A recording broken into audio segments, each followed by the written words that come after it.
Comment hacker des smart contracts sur Ethereum?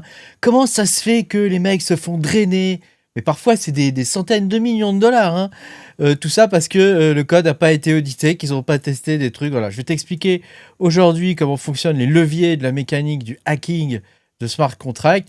Évidemment, c'est une vidéo à but éducatif, hein, donc on ne va pas rentrer dans les détails techniques de l'exécution de ce type de faille. Mais voilà, je veux que tu comprennes comment ça fonctionne et pourquoi c'est aussi faible quelque part en termes de sécurité, hein. Et je vais essayer de t'expliquer tout ça avec des mots simples, de façon à ce que tu puisses comprendre comment identifier, comment tester et comment exécuter différentes exploitations de failles sur les smart contracts sur Ethereum. Pour ça, mettre un petit pouce bleu, abonne-toi à la chaîne si tu n'es pas abonné. Je te rappelle que tu peux me soutenir en allant sur Patreon/Makertronic. Tu peux avoir mes vidéos exclusives sur le minage de crypto-monnaies.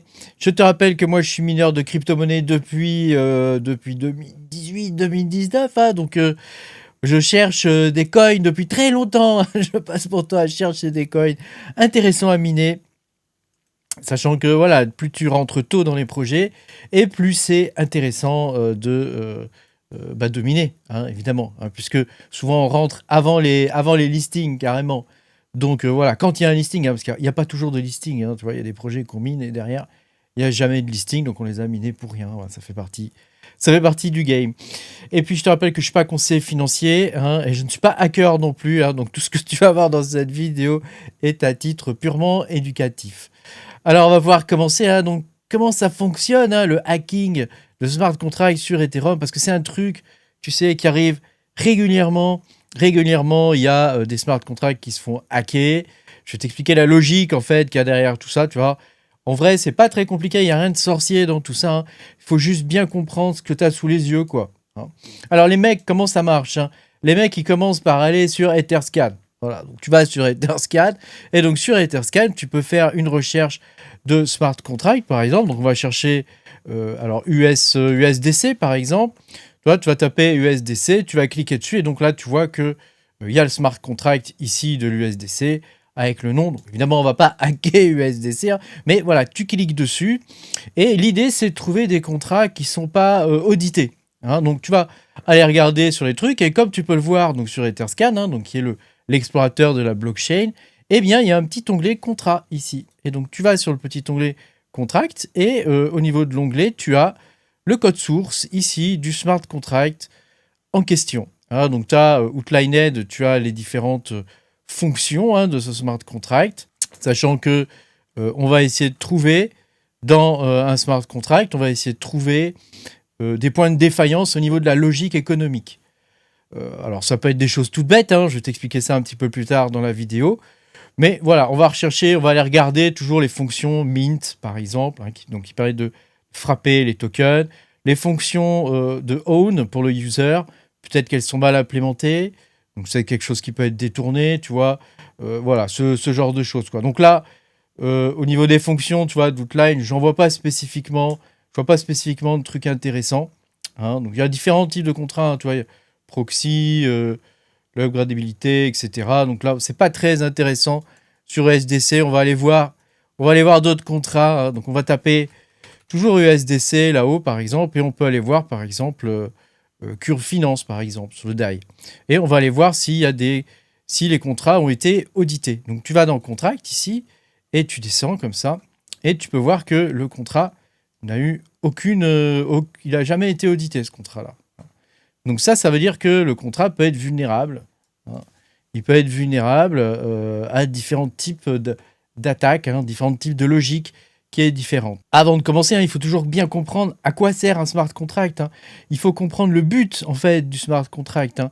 Est-ce que, par exemple, c'est un smart contract qui est sur un DEX, par exemple? Est-ce que c'est un protocole de prêt?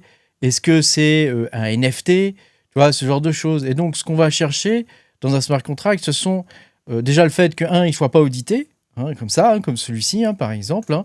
On va aussi chercher tous les points de friction, c'est-à-dire ce que je t'expliquais tout à l'heure, hein, le mint, c'est-à-dire où l'argent rentre, où est-ce qu'il sort, quelles sont les fonctions du coup qui sont accessibles à tout le monde, hein, les fonctions qui sont publiques, hein, ou les fonctions externes, hein, parce qu'il peut y avoir des fonctions externes sur les smart contracts. Tu as même des recherches de contrats qui peuvent être similaires, hein, au cas où tu trouves quelque chose. Hein. Voilà. Et donc, c'est donc la lecture du code, en fait, sur Etherscan. Ici, donc là, c'est un code qui est un petit peu différent. Il n'est pas en Solidity, hein, il est en Viper. Donc, c'est un code qui est un petit peu différent. Ça ressemble un peu au Python. Et c'est soi-disant plus sécurisé, celui-ci. Donc, bon, pourquoi pas. Hein. Voilà. Après, tu peux trouver, hein, tu vois, je te dis, tu fais une recherche de n'importe quoi. Je suis sûr qu'on en trouve des non audités quelque part, quoi. Hein. Fais voir celui-là, Primecore, que je ne connais pas. Je ne sais pas ce que c'est. Est-ce que ce machin... Oh là, il y a du monde. Est-ce que ce machin est audité, tu vois? Il n'est pas audité, celui-ci. Hein. Et donc, tu vas chercher ici des fonctions, par exemple. Tu vois, submit, par exemple. Voilà.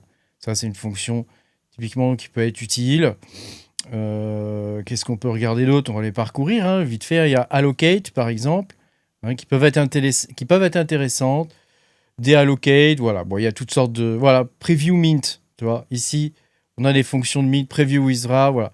L'idée, c'est de regarder ici si, par exemple, il y a une erreur au niveau de la logique. Bon, tu vois, on ne peut pas s'amuser non plus à lire toutes les lignes de code, donc il y a des outils qui existent pour ça. Hein. Par exemple, il y a Slicer, qui permet d'automatiser ce type de tâches, hein, et donc d'aller regarder un petit peu comment fonctionnent les smart contracts.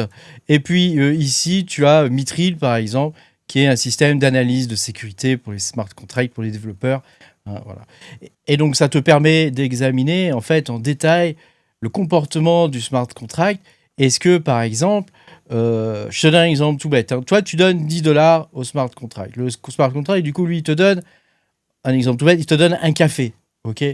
Donc, une fois que tu as ce café, est-ce que si il met à jour son registre, par exemple, il va dire c'est bon, le mec là, il a dépensé $10 pour son café, donc je vais mettre à jour mon registre. Mais si le smart contract t'envoie le café, par exemple, avant de mettre à jour son registre, bah, tu peux lui redemander un café en fait. En boucle, tu peux boucler sur le truc, quoi. Avant qu'il réalise que t'as pas l'argent, quoi. Et donc, tu auras reçu un nombre assez important de café. Hein. Donc, ça, c'est un truc de base, hein, tu vois. Bon, normalement, on trouve plus ce type de faille. Hein, mais voilà, c'est quelque chose de base qui te permet de minter à l'infini des coins, des tokens. Hein, parce que là, en l'occurrence, ce ne sont pas des coins, mais des tokens. Voilà. Sur Ethereum, par exemple, il y a des contrats qui envoient des fonds aux users. Hein, donc, typiquement, tu vas minter des fonds. Par exemple, t'envoies 10 balles, il va minter des fonds sur ton user. Et donc, le hacker, en fait, il va créer, si tu veux, un contrat malveillant à côté. Hein, et dès qu'en fait, il va recevoir les ETH, bah, il va redemander au smart contract de retirer tout de suite les fonds avant que tu réalises que tu n'as plus d'argent, quoi, que tu t'es fait drainer, quoi. Voilà, ce type de truc tout bête, hein, c'est des choses qui existent. Hein. Donc, comme tu peux le voir, il y a des outils qui existent qui permettent d'identifier aussi des failles assez rapidement sur les smart contracts. Ce que je t'ai expliqué là, c'est ce qui s'est passé au niveau de la DAO d'Ethereum il y a longtemps, hein, c'était en 2016. Hein. Donc tu vois, je ne te donne pas des trucs récents ou modernes que tu puisses exploiter, mais je veux que tu comprennes la logique un petit peu du fonctionnement de tout ça. Autre point aussi, hein, c'est ce qu'on appelle les débordements d'entiers, hein, les integer overflow. Exemple, ton compteur, il est limité à 255, hein, tu vois, uint ID ici 256, donc ton compteur est limité à 255, donc on commence à compter à partir de 0. Donc 0, c'est le premier nombre, hein, c'est pour ça que c'est 256. Et donc, si tu dépasses 255, eh bien, le compteur revient tout bêtement à 0. Et voilà.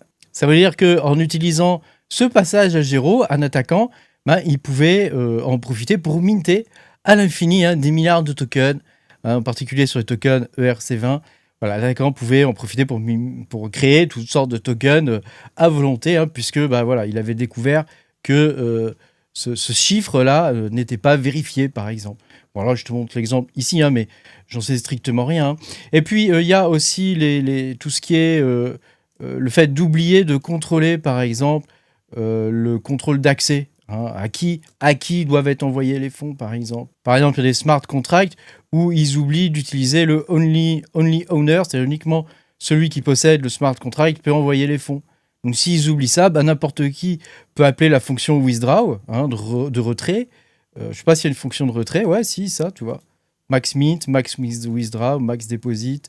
Voilà. Et donc n'importe qui, si la fonction n'est pas vérifiée, hein, qu'il n'y a que le smart contract qui peut retirer les fonds, bah, n'importe qui peut retirer les fonds à partir du moment où il fait appel à la fonction, hein. Donc, tu vois, c'est vraiment des trucs. C'est juste trouver des failles dans la logique économique du smart contract, quoi. Alors, une fois qu'ils ont trouvé, les hackers, une fois qu'ils ont trouvé un moyen d'exploiter le truc, ils vont pas le faire directement sur la blockchain. Ils vont utiliser des systèmes comme Foundry, par exemple, qui sont à l'origine des systèmes pour les développeurs, hein, et qui te permettent de construire. Toi, c'est écrit, hein, là, hein, c'est un toolkit pour Ethereum, pour le développement d'applications, donc c'est un truc de développeur, hein, qui va te permettre de construire, de débugger, de déployer et de vérifier tous tes smart contracts avec facilité, hein. Donc c'est vrai que c'est des outils qui sont assez faciles. Eh bien, en utilisant ce type d'outils, ça va leur permettre de simuler l'exploitation, par exemple, d'un smart contract, d'une faille sur le smart contract, et de vérifier que tout fonctionne bien avant de procéder à l'exploitation réelle de la faille. Donc tu vois qu'aujourd'hui, on a vécu une époque assez incroyable, hein, où on a eu la digitalisation, l'informatisation de à peu près tout, hein, tout ce qui est possible d'informatiser, hein, que ce soit la conception par ordinateur, la musique, le dessin, et on en est arrivé à la fabrication ou à la conception, la digitalisation de l'argent avec les crypto-monnaies. Seulement les crypto-monnaies, avec les smart contracts, qui sont des programmes qu'on peut exécuter dans un espèce d'énorme ordinateur, hein, eh bien, ces smart contracts, malheureusement, ne sont pas à la hauteur du reste, j'ai envie de dire, hein. Les smart contracts, malheureusement, en fonction de la logique du développeur, eh bien, ils peuvent être exploités d'une façon ou d'une autre, parfois même très simplement. Et comme tu peux le voir, il y a énormément de smart contracts qui sont jamais audités, quoi. Tu vois, il n'y a jamais d'audit au niveau de ce smart contract, quoi. Donc, c'est n'importe qui pourrait aller lire le code du truc, rechercher une faille au niveau de ce smart contract, voilà, et puis l'exploiter, quoi. Et alors, qui nous garantit, je veux dire, c'est garanti par rien du tout.